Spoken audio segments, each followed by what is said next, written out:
My Roku TV remote is broken. I'm gonna show you a great replacement that only costs $8.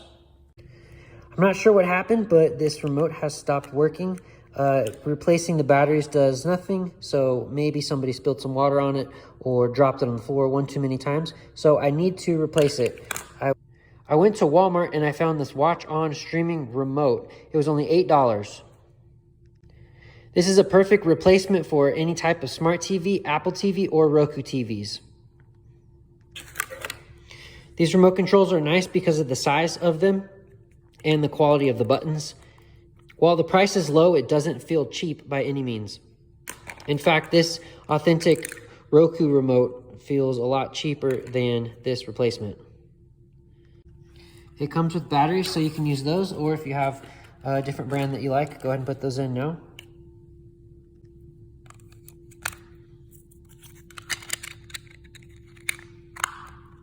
Okay, so now my remote has power. Next, I need to program it to my TV.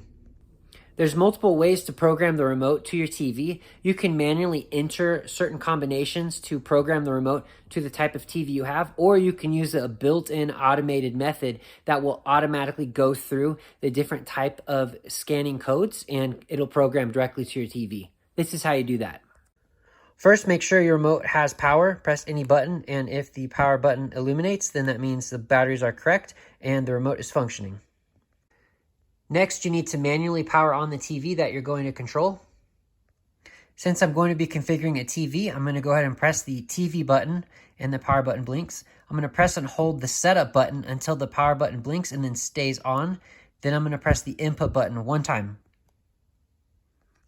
Next, I'm going to go ahead and push this back button, and then it's going to start sending codes every 2 seconds to the TV. It powers off, so I need to press and hold the OK button one time because it found that code that fast. Okay, I'm showing it again because that went quick.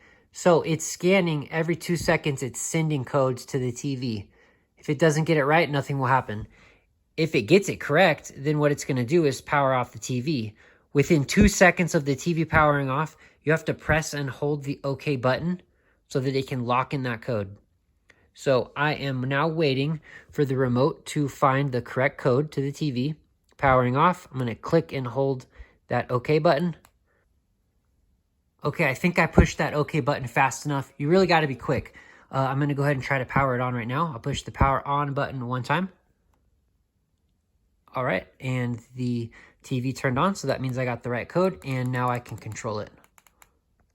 I hope this video was helpful for you. I highly recommend this remote. You should get it. Thanks for watching.